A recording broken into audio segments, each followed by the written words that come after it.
So change the lives, not look a rule of love. And I don't really even care to know. I'll keep living my princely state. Pat and I are here at Rum Runners tonight to see The Wooden Sky. We had the chance to talk to Gavin Gardiner ahead of time. Here's what he had to say. I want to talk about the tour. You guys have been on the road almost constantly for a couple of years now.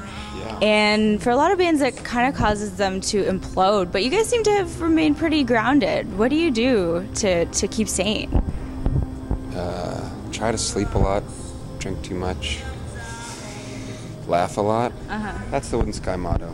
Live, love, laugh, and learn. A little over a week ago, you had 2 shows in London, England. Yes. And I've heard they were amazing, just Yeah, the highlight they were of the tour. Yeah, they were awesome. But I've heard that London, England audiences are nuts. What's the difference? Because we're pretty conservative in Canada. I don't know. I think the perception of the band there is that we're a folk band, so it's like people came in ready to just be like quiet, and so they wanted something lush and beautiful. I would say that people in mainland Europe, especially in Germany, are very conservative as an audience.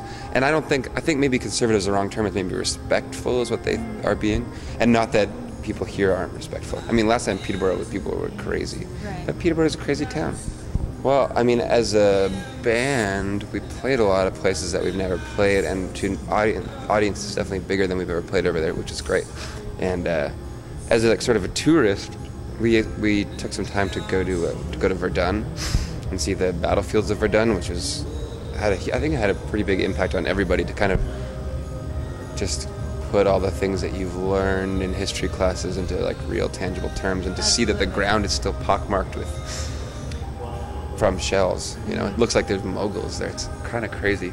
And then to think about the fact that, you know, that seems like, well, I can't believe that ever happened, but it's happening right now in other countries, you know. Maybe not to the same, well, it's happening to the same degree, just in different fashions, you know. Right. Was it sort of a clarifying moment then? Or maybe a unifying moment between continents? I don't know if it was clarifying or unifying. It was just sort of like eye-opening and clarifying in the sense that like it made history feel very real. Right. You know, I mean, I remember that the first time I went to France when I was like 15 or 16, just made it obvious that, you know, the things that you learned in class, it seems like very foreign, but it's not it's a real culture with real people living their real lives. So, I mean, it's always neat to go to different countries and sort of get a taste for how people actually live there, not just from the movies or not just from a book or whatever, you know. Maybe that's an obvious thing to say, but if you know, it's really interesting to see how people live their day-to-day lives. I really am fascinated by that. So. Well, it's different to experience it. Yeah, exactly. And you're coming across all these different people, you're having all these different experiences, and you're writing. Yeah. All the time you're on the road, you're writing demos. Well, trying to. It's not as easy as I would like it to be, you know. It's just hard to find time. Right. But you're always taking momentum pictures. I have a 4-track app on my phone. I like to use that to record like stupid ideas that I have. So you're coming up with bits and pieces as you go along, and then and sometimes you get to sit down with the guitar and actually work on a full song, which is when that happens, that's really nice. Like even we were in Hamilton the other night, and we just found like a little room that sounded really nice with like natural reverb. It's fun to sing in, and then it's just kind of like that just sparks ideas. So some bands go on tour and they totally let go of everything else. They focus on tour entirely and they don't keep working on, say, writing, for example. What makes you want to keep writing while you're on the road? Keeps me sane, really. Also, I mean, because it's one of the things I like to do the most is the writing process. And I like writing with the band too, but if I come home and I don't have any songs, then we don't have anything to work on, so then everything stops, you know. I mean, I love recording, I love that whole process, so without the song, then I don't have anything to do, really. And I also, I don't know, it's just when I feel inspired and then I want to write. When we released the last record, not the newest one, but the one before, and we were touring, I just stopped, and then once that happens, the lubricant in the wheels kind of, dries up, and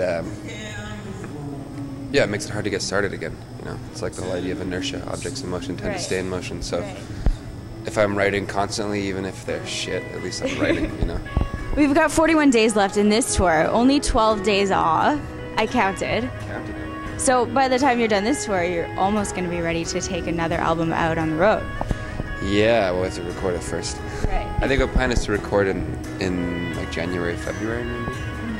and then see if we can get it out by, I don't know when that would come out actually. Figure that part out later. Do you have a producer in mind yet?